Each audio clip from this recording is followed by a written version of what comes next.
मुझे खांसी चल रही है, मुझे बहुत सारी बीमारियां लगी हुई है। तो माँ तूने पहले क्यों नहीं बताया? मेरे पास तेरा फोन नंबर नहीं, मेरे पास तेरा मकान नंबर नहीं। चल माँ मैं तेरा इलाज करूंगा, ज्यादा अब चिंता करने की जरूरत नहीं है। माँ ने कहा तू इलाज कर देगा मेरा? बोले बिल्कुल इलाज करूंगा माँ। इतने में एक ऊपर से सीढ़ियों से उतरते हुए एक महिला आई। उसने देखा, उस महिला ने कहा ये कौन है? बोले मेरी माँ है। तुम्हारी माँ है ये? बोले हाँ। तो माँ ने पूछा बेटा ये कौन है? बोले माँ तेरी बहू है। बेटा तूने शादी कर ली? हाँ माँ सब कुछ जल्दी में हो गया, हम कॉलेज में पढ़ते थे ना, टाइम नहीं बचा, सब जल्दी जल्दी में। माँ ने कहा बेटा तूने मुझे याद भी नहीं किया। माँ छोड़ना, हो गया तो हो गया, हो गई शादी, बड़े विरोध थे, बड़ा विवाद था, शादी हो गई हमारी। माँ ने कहा कोई बात नहीं बेटा, मैं रहूं या ना रहूं तेरा घर बस गया, मैं दुआएं देती हूं, तुझे ध्यान रखना। आपसे इतना कहता हूं, इतना ही मेरा आपसे निवेदन है कि मुश्किलें तमाम आएंगी, मुश्किलें तमाम आएंगी, जिंदगी में मुश्किलें तमाम आएंगी। माँ की दुआ ले ले, बहुत काम आएंगी, ध्यान रखना। बोले माँ शादी हो गई जल्दी जल्दी। माँ ने कहा कोई बात नहीं, बहू है ना, चल तेरा इलाज करता हूँ, नर्सिंग होम में तुझे एडमिट करता हूँ। एडमिट किया, इलाज किया। माँ तो उसी दिन ठीक हो गई जिस दिन बेटा ने कहा कि ये मेरा अस्पताल है, मेरा घर है। उसी दिन माँ ठीक हो गई। माँ ने कहा बेटा मैं ठीक हूँ। बोले नहीं माँ तेरा पूरा इलाज होगा, पूरी जांच होगी, सब कुछ होगा। पूरा इलाज हुआ, सब कुछ हुआ। 8 दिन माँ अस्पताल में रही, माँ पूरी ठीक हो गई। मैं बताऊं, दवाओं से नहीं, वो बेटे के प्यार से ठीक हो रही थी, ध्यान रखना। मैं आपसे कहता हूं कि बुढ़ापे में माँ बाप को कुछ नहीं चाहिए, सिर्फ औलाद का प्यार चाहिए। कभी विदेश जाना तो सोचना, एक बार विचार करना, कभी जाना विदेश में तो पत्नी से पूछना, बोल तेरे लिए क्या लेकर आऊं? तो पत्नी कहेगी मेरे लिए मोबाइल लेकर के आना। भाई से पूछना तेरे लिए क्या लेकर आऊं? वो कहेगा अच्छी घड़ी लेकर के आना। बहन से पूछना क्या लेकर आऊं? वो कहेगी मेरे लिए अच्छे कपड़े लेकर के आना, बेहतरीन। कभी माँ से पूछना कि माँ विदेश जा रहा हूं, तेरे लिए क्या लेकर आऊं? तो माँ कहेगी बेटा तू कुछ लाए या ना लाए, मेरा लाल तू वापस लौट करके आ जाना, ध्यान रखना। घर के जितने रिश्ते हैं वो सामान के रिश्ते हैं, माँ का रिश्ता सामान का नहीं, माँ का रिश्ता दिल का रिश्ता हुआ करता है। मेरे बच्चे तू वापस लौट करके आ जाना, तू सुरक्षित लौट करके आ जाना। एक बात तो बताओ, पत्नी को आभूषण की जरूरत है, श्रृंगार की जरूरत है, कपड़ों की जरूरत है, बच्चों को मोबाइल की जरूरत है, हर किसी को कार की जरूरत है। लेकिन परिवार में झांक करके देखना, एक माँ ऐसी है जिसे सामान की नहीं, केवल तुम्हारी जरूरत है कि मेरा बेटा मेरे पास होना चाहिए। वो बेटे के सिवा और कुछ नहीं चाहती। कभी बूढ़ी माँ से कहना अच्छे कपड़े लाओ, तो माँ कहती नहीं बेटा है ना अच्छे, क्या करना है? माँ कार लेकर आओ। नहीं बेटा क्या दिक्कत है, जैसा है सब सही है, ध्यान रखना। मुसीबत में कोई साथ देती है तो माँ देती है, ध्यान रखना। हमने ये तो सुना है कि बच्चों से ना बने तो बच्चे अलग हो जाते हैं, पत्नी से ना बने तो तलाक हो जाती है, लेकिन आज तक किसी माँ ने अपनी औलाद को तलाक नहीं दी होगी, ध्यान रखना। अरे गरीबी में भी साथ रहती है और अमीरी में भी माँ साथ निभाया करती है। इलाज हुआ, बेटे ने कहा माँ अब तू पूरी तरह से ठीक है, ये सारी रिपोर्ट है, मैं ठीक हो गई? बोले हाँ। माँ ने पकड़ा बच्चे को, उसका माथा चूम लिया कि बेटा तेरे जैसी औलाद दुनिया में किसी को नहीं मिल सकती है। उसने कहा माँ एक काम कर। बोले क्या? तू बोले पूरी तरह ठीक हो गई, अब तू गांव वापस चली जा। माँ ने सुना गांव वापस चली जाऊं? क्यों बेटा? नहीं नहीं चिंता मत कर, देख मैं भी डॉक्टर हूं, तेरी बहू भी डॉक्टर है। माँ एक बात बता, कैसे हम तुझे समय देंगे? रात दिन हमारी कभी भी ड्यूटी लग जाती है, गांव तुझे बहुत अच्छा लगता है ना? माँ के कान में शब्द ऐसे लग रहे थे जैसे कोई गरम गरम शीशा डाल रहा हो नाकों कानों में। उसने कहा बेटा मैं गांव चली जाऊं? बोले हाँ माँ गांव चली जा, जब भी बीमार हो ना, ये बेटा है ना आएगा तेरा इलाज करेगा। माँ ने कहा कि मैं जाऊं? बोले हाँ ठीक है, कल सुबह की गाड़ी से मैं चली जाऊंगी। माँ ने अपने सूटकेस तैयार किया। बोले बेटा मैं आज जाऊंगी। बोले हाँ माँ चली जा। वो जैसे ही जाने लगती है, वह डॉक्टर बेटा अपने कोट में हाथ डालता है। माँ सोचती है कि कुछ किराया देगा, कुछ भरण पोषण देगा।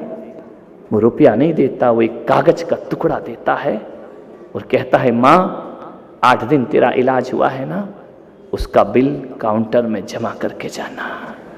मैंने तुझे दवाइयां दी है, उसका बिल दे के जाना, डॉक्टरों की फीस दे करके जाना।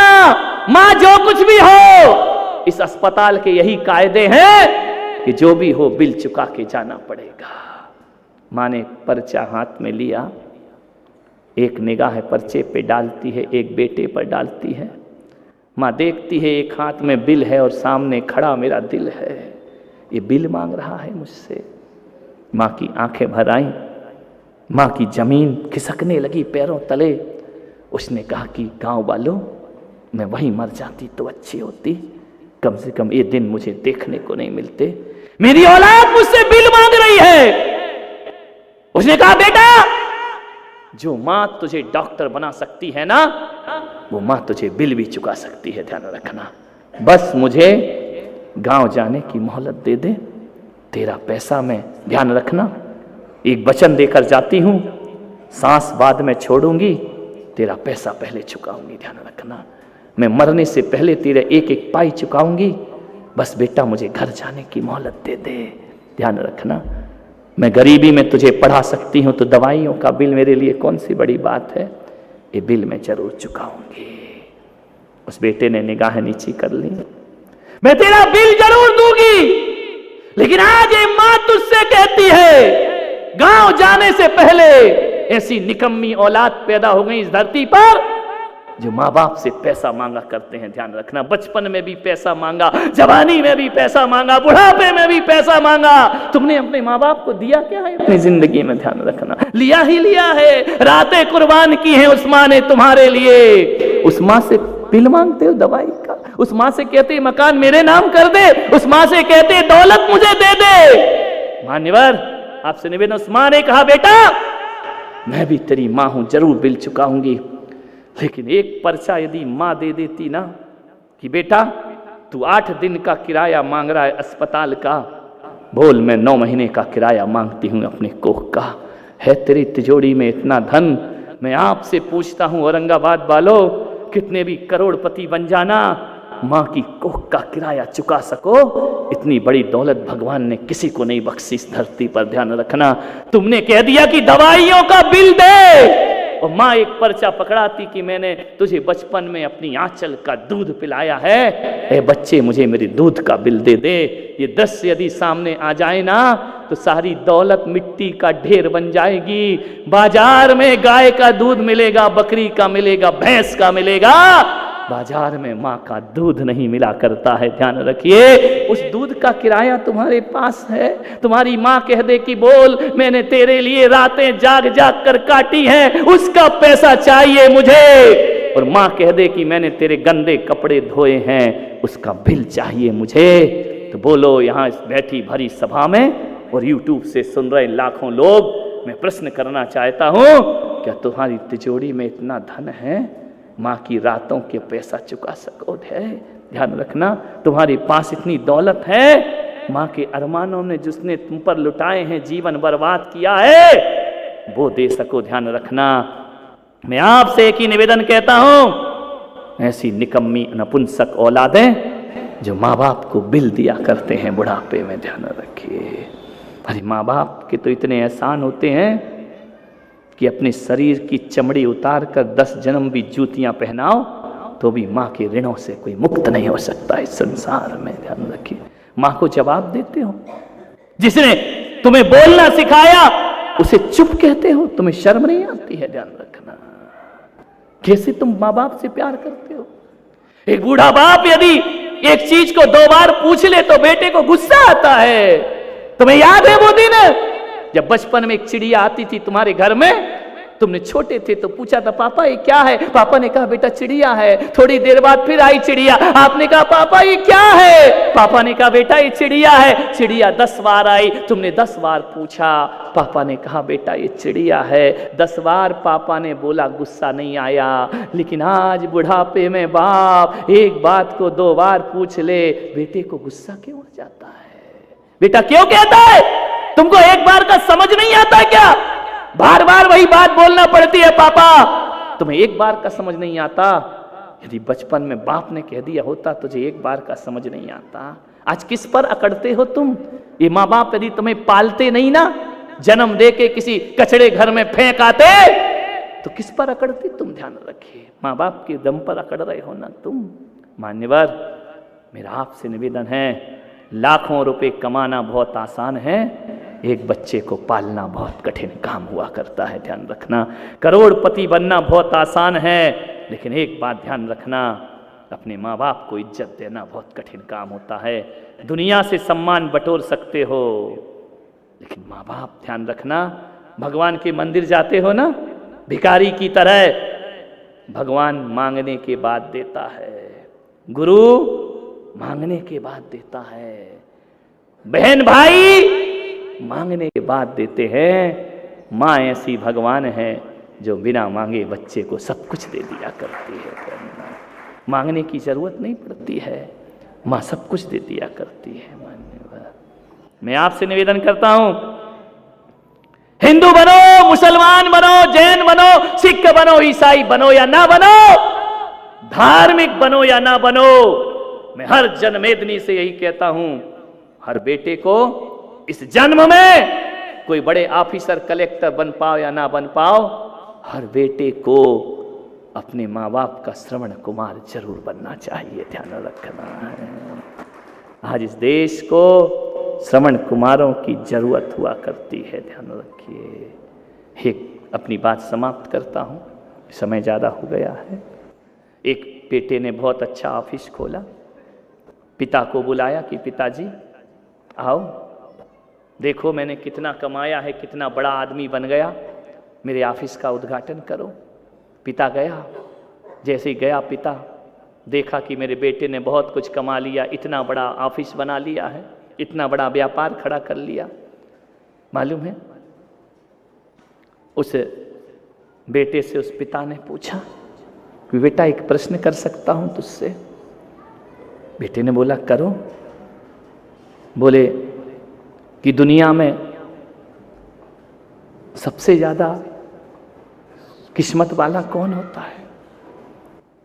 सबसे ज्यादा सौभाग्यशाली कौन होता है? उसने कहा पिताजी सबसे ज्यादा सौभाग्यशाली। बोले आज तूने इतना बड़ा ऑफिस बनाया है, तो एक बात बता बेटा, इसमें तूने किसकी दम पर बनाया? उसने कहा पिताजी मैंने अपनी दम पे बनाया, मैंने ही सब कुछ किया है, मैंने ही मेहनत की है, मैंने ही सब कुछ किया है, मैं ही सब कुछ हूं इस दुनिया में, मेरे से बड़ा दुनिया में कोई नहीं होता है। पिता ने कहा शायद कमा के अकड़ आ गई होगी। पिता को किसी और उत्तर की अपेक्षा थी, बेटे ने कोई और उत्तर दे दिया। बोले पिताजी जो भी है ना इस दुनिया में वो सब मेरी बदौलत है, सब मैंने किया है, सब मेरे से हुआ, ये व्यापार मेरा है, सब कुछ मेरा है। पिता ने कहा ठीक है बेटा, तू कुछ बदल नहीं गया? बोले नहीं पिताजी, मैं कहाँ बदला हूं, जो कुछ भी है ना वो सब मेरा है। पिता ने कहा ठीक है। पिता जाने लगा, बेटे ने कहा इधर आओ पिताजी, मैं समझ गया तुम अंदर क्या सोच रहे हो, तुम यही सोच रहे ना कि मुझे अकड़ आ गई, लेकिन मैं कहता हूं पिताजी, मेरे से बड़ा मेहनती, मेरे से बड़ा सक्सेस आदमी और मेरे से बड़ा किस्मत वाला इस दुनिया में कोई नहीं हो सकता है, मैं ही सब कुछ हूं। बोले क्यों बेटा, ऐसी भाषा क्यों बोल रहा है? बोले आज जो इतना बड़ा सौभाग्यशाली हुआ हूं ना, इसलिए हुआ हूं कि मेरे पास तुम्हारे जैसे पापा हैं। ध्यान रखिए, तुम्हारे जैसे पिता हैं, इसलिए आज मैं इतना बड़ा हुआ हूं। और जो मैंने कहा ना कि मैं सबसे बड़ा सौभाग्यशाली हूं, सौभाग्यशाली इसलिए हूं पापा कि तुम्हारा आशीर्वाद मेरे सिर पर है। ध्यान रखना, एक घड़ा कितना भी बड़ा हो जाए पापा, उसने घड़े के पास ले गया, इस घड़े का पानी देखो पापा, ये मिट्टी का घड़ा कितना बड़ा है। बेटा तू इतना बड़ा हो गया? बोले मैं घड़े के बराबर बड़ा हो गया हूं, लेकिन एक बात याद रखना पापा, घड़ा कितना भी बड़ा हो जाए, उसके मुंह पे जो ढक्कन होता है ना बहुत छोटा होता है। लेकिन पापा ये बड़े घड़े की कीमत घड़े से नहीं होती है, ये ढक्कन इसके ऊपर नहीं होता ना तो आज ये पानी घड़े का पानी पीने लायक ना बचता। आप, मैं घड़ा हूं, आप मेरे सिर पर रखा हुआ ढक्कन है, और आपने मेरे ऊपर बैठ करके जैसे इस घड़े के पानी में कचरा ना गिर जाए ये ढक्कन का काम हुआ करता है, और बेटे की जिंदगी बर्बाद ना हो जाए ये बाप का काम हुआ करता है। ध्यान रखना, आप भले ढक्कन की तरह छोटे हैं, लेकिन मेरी कीमत मेरी चौड़ाई से नहीं, आपकी ऊंचाई से मेरी कीमत हुआ करती है। आप मेरे सिर पर आकर बैठे हैं पापा, आपसे बड़ा, मेरे से बड़ा सौभाग्यशाली धरती पर मैं कह सकता हूं कि इतने सौभाग्यशाली तो आप भी नहीं होंगे जितना मैं हूं कि मुझे तुम्हारे जैसे पिता प्राप्त हुए हैं। मान्यवर, मैं आपसे निवेदन करता हूं 4 घंटे 6 घंटे पत्नी को दो, बच्चों को दो, लेकिन एक निवेदन आपसे है, घर जब लौट करके आओ ना, आधा घंटे अपने माँ बाप को दिया करो, आधा घंटे, बस केवल आधा घंटे दिया करो कि माँ तू कैसी है, सारे दिन इंतजार करती है वो तुम्हारा। 2 शब्द नहीं बोल सकते हो, मत लाना नए कपड़े, मत लाना आभूषण। कभी माँ से जाके पूछते हो माँ तूने खाना खाया, माँ तूने भोजन किया? माँ तो 10 फोन लगाती है, बेटा तूने खाया या नहीं खाया?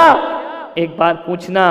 और एक काम कर लेना, आपसे इतना ही निवेदन है, ये पुलक सागर करता है, जब तुमसे खाते नहीं बनता था तो माँ ने ग्रास बना के खिलाया था, जब लौट कर घर आओ तो एक नियम ले लेना, जब तक अपनी माँ के मुंह में एक गिलास नहीं रखूंगा तब तक मैं भोजन ग्रहण नहीं करूंगा। ध्यान रखना, वो गिलास उस माँ के लिए अमृत का काम करेगा, वो गिलास उस माँ के लिए बहुत बड़ी चीज। मैं जानता हूं कि आप अपने माँ बाप से बहुत प्यार करते हैं, आप किसी से कितना भी प्यार करते रहो, प्यार का जब तक इजहार नहीं होता है ना तब तक वो प्यार प्यार नहीं लगा करता है। मन के भावों को हर कोई नहीं पढ़ सकता है, ध्यान रखिए, मन के भावों को प्रदर्शित करने का प्रयास करिए, रखने का प्रयास करिए। आपसे इतना ही निवेदन है, बुढ़ापे में माँ बाप को, आज की प्रवचन का सार इतना ही है, कुछ नहीं चाहिए, 2 वक्त का समय चाहिए अपने बेटे से कि मेरा बेटा मेरा सुख दुख पूछे, मेरा बेटा एक बार मुझसे पूछ ले माँ तू कैसी है। इतना पूछ लोगे ना,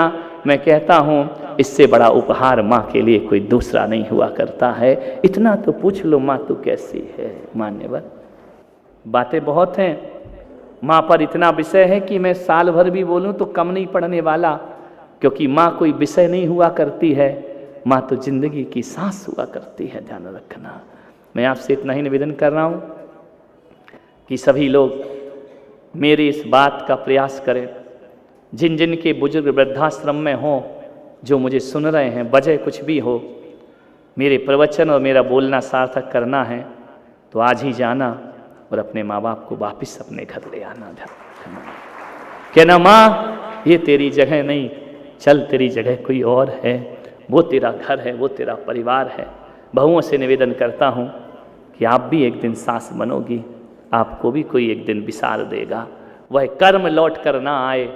जाओ अपनी सासुओं की सेवा में लग जाओ। ध्यान रखना, और इसलिए मत लगना कि इसके बदले मुझे कुछ चाहिए।